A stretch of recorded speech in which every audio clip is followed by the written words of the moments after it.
Nos venimos aquí a la Argentina, donde sigue generando mucha repercusión una entrevista que hizo el presidente argentino Javier Milei ayer por la tarde-noche, donde hubo muchas curiosidades. Por lo pronto fue una entrevista a la que asistió con todo el equipo económico. Una cosa extrañísima, yo no lo vi nunca.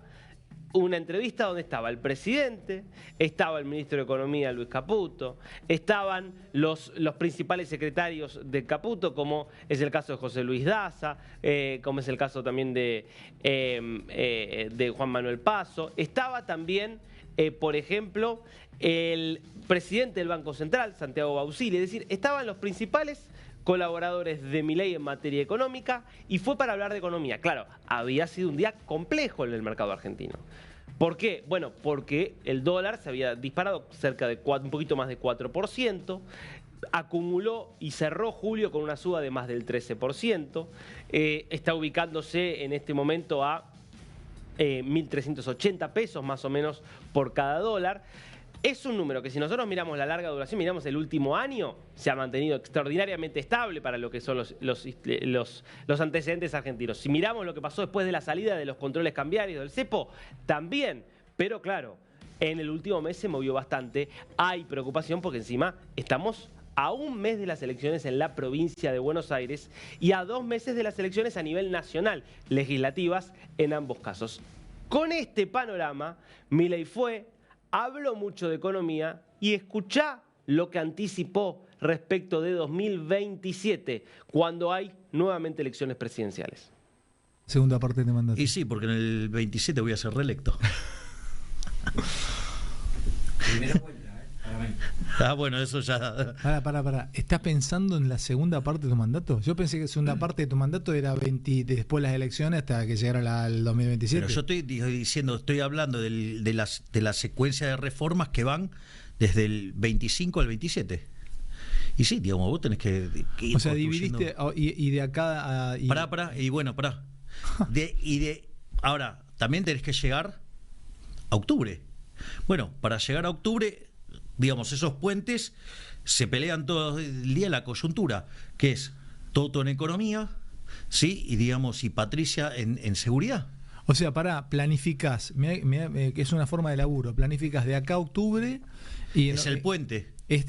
Es el puente, claro. O sea que de octubre al 27 estaría ya empezás a encarar reformas más estructurales, más profundas. Claro, digamos, y entonces...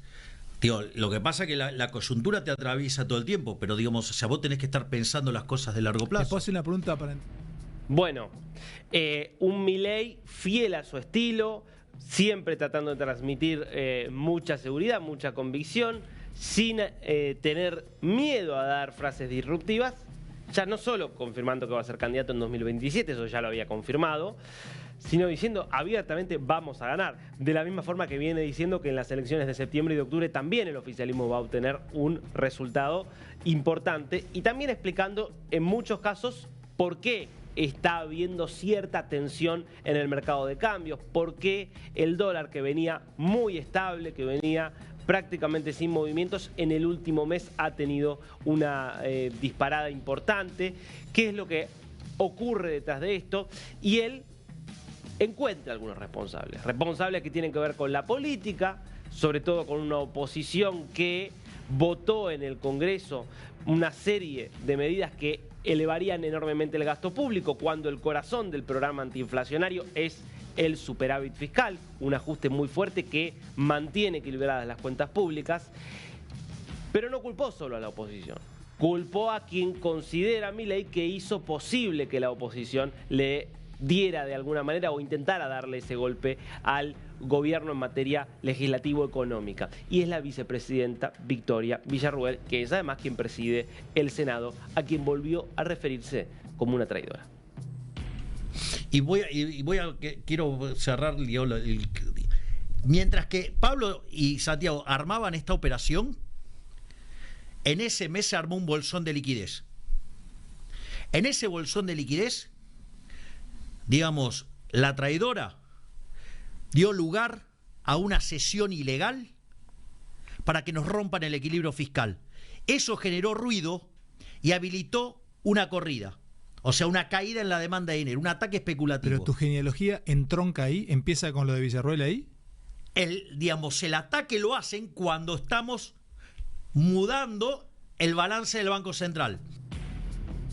Claro, ¿qué planteaba Milei? Hubo un momento donde básicamente el gobierno de Milei recibe un banco central destrozado. ¿Qué significa destrozado? Reservas netas negativas, tenía más de 10.000 millones de dólares en rojo el Banco Central, y tenía una montaña de básicamente de pesos que estaban a punto de salir a la calle y que estaban retenidos en distintos mecanismos que tiene justamente el Banco Central para ir dándole créditos y ir absorbiendo plata de los bancos, pero en un esquema que se va volviendo una bola de nieve, porque cada vez que vence una de las distintas letras que le fue entregando el gobierno a los bancos y a los grandes empresarios, cada vez que vence una, para conseguir renovación tiene que ofrecer tasas de interés más elevadas, lo que iba generando que cada vez se emita más dinero.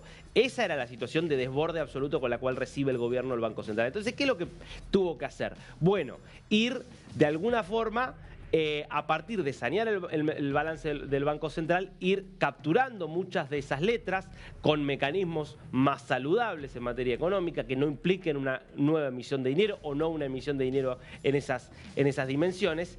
Pero cada vez que una de esas letras va venciendo, hay pesos que están contenidos en las letras que pueden volver a salir a la calle. Fue en un momento donde habían vencido las LEFI, no importa lo que son las LEFI, pero digo, es uno de estos mecanismos, de estas letras que entrega el Banco Central, que venció. El gobierno decidió no renovarla para precisamente seguir saneando el balance del Banco Central, y fue en ese momento que se aprueba en el Congreso estas iniciativas que iban a significar una suba muy importante del déficit fiscal. Bueno, por eso la acusación tan fuerte contra Victoria Villarroel por haber habilitado esa sesión. Villarroel dice, yo no tenía forma de negarme, pero después dijo que estaba de acuerdo con todos los aumentos que se terminaron aprobando en esa sesión. Por cierto, te aclaro, la semana que viene, el lunes, Milei va a vetar finalmente estas leyes que fueron aprobadas. Esto, si querés, en medio de lo que es la respuesta de alguna forma a la crisis. Ahora, es interesante ver a Milei y analizarlo como fenómeno comunicacional, porque es un estilo de comunicación que claramente está muy emparentado al de Trump y que tiene que ver con algo que rompe por completo con el esquema de los gobiernos tradicionales y de la comunicación política convencional. Ayer fue un día difícil para el mercado argentino, por lo tanto, podríamos haber visto o el silencio de los funcionarios o una conferencia de prensa seria, preocupada, donde un funcionario trate de transmitir calma, pero diciendo, bueno, estamos en control de la situación. No es el estilo Milei. El estilo Milei es ir con todo el equipo económico, explicar, hablar de economía como si fuera un economista, como lo hacía antes, y darse el lujo también, bueno, de jugar un poco en el ejercicio del poder. Por ejemplo, interrumpiendo la entrevista en vivo para ir a firmar un decreto. Mira. La última. Y ahí tenés las combinaciones que tenés. Bueno, sí. Mario, querido. Uy, ¿dónde? Tengo que firmar un decreto. ¿Antes de las 12? Dale. ¿Vos me estás hablando? ¿Sí? Tienes que firmar un decreto antes de las... ¿Qué está pasando, boludo? ¿Qué está pasando? Estamos al aire. Pregúntame a mí. ¿Qué necesitas saber? ¿Qué está pasando? ¿Qué necesitas saber? Pero vos dices que salió porque tenía que firmar un decreto antes de las 12. Lo dijo él. Tronco, escúchame. Es histórico esto, ¿no? Está pasando. Se está firmando un decreto al aire. Otros disparates para explicar la inflación. Tronco, ¿te puedo pedir una vez descartados... Mírame. Porque estamos en vivo. Hay que ver yo si ya es no verdad, sé hay ni que ver la, si- yo hay ya que no ver sé si- ni siquiera lo que está pasando. ¿De verdad me decís que salió para firmar un No, decreto? dale. Ahí está, ahí Dale. vuelve. Vení, tronco. No, ahora entro con el... Ah, bueno. el coso, se lo hizo un oyente, el cuadrote. Y le damos al termo. Pero yo ya no sé dónde estoy viviendo, hermano. Vos, ¿Esto acá, es vos te realista? diste cuenta que tuviste a economía. No, yo Rosada ya... acá. ¿Qué? Maravilloso. Esto es la idea virtual, tenía que firmar un decreto. ¿De verdad me decís que tenés que firmar un decreto antes de las 12? ¿Ya lo firmaste? Sí, Electrónicamente. Sí, ya bueno. está. Sí, lo firmé electrónicamente. ¿De qué era el decreto? ¿Te puedo preguntar? No importa. No, está bien. no puedo creer. Y sí, man, ¿qué ¿Cómo querés? es Digo, una laburo de gótica, presidente, boludo? loco. ¿Querés comer una... Ahora sabés que pedí unas pizzas. ¿Querés venir a comer unas pizzas arriba? No. Te va. Yo no puedo creer. ¿Viste el Y sí, regalo ¿qué lo querés? vio? No vio nada. Ah, no, tengo un regalo. Laburo de presidente, man, la respuesta de Milei. Bueno, insisto, para muchos, obviamente los detractores de Milei están indignados porque muestran que hay un presidente que no está en sus cabales, que no está a la altura de las circunstancias. Es un estilo de comunicacional que hay que mirar de cerca porque conecta mucho más hoy, pero muchísimo más de lo que conectaba la política tradicional, guionada, a la que estábamos acostumbrados. Atención, insisto, porque miren lo que pasa en Estados Unidos con Trump, miren lo que hace Trump, por ejemplo, con las reuniones en el Salón Oval, que también las convierte en conferencias de prensa. Hay si querés, algo de show o mucho de show en la forma de comunicar la política, pero es algo que la acerca mucho más a la gente. Ni que hablar si pasamos al cierre de lo que fue esta entrevista, donde Milei directamente se disfrazó de titiritero. Aclaración para toda América Latina. Acá hay una broma que tiene que ver con lo siguiente. En la jerga argentina, ustedes saben lo que es un termo donde es un recipiente donde se guarda el agua. Obviamente para el argentino, cualquier argentino promedio que tiene siempre su termo con mate, es un elemento cotidiano. Figurativamente se habla en la Argentina de termo para referirse a una persona que es muy fanática, muy fanática y obtusa de una determinada persona, de un determinado equipo de fútbol o de un determinado político que no escucha razones. Siempre va a creer que su equipo tiene razón, que es el mejor, o siempre va a creer que su político es el mejor y tiene razón.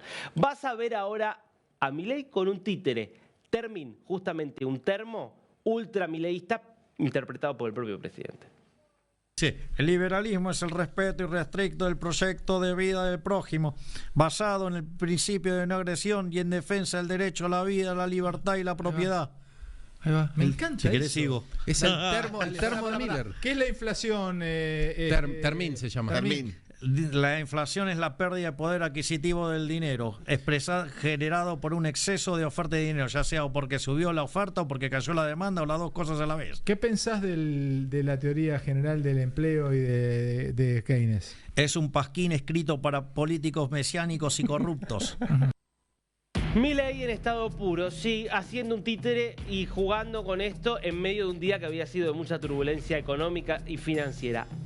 Tómalo o déjalo. Lo que está claro es que con este tipo de cosas sigue siempre manteniendo el centro de la escena política en la Argentina.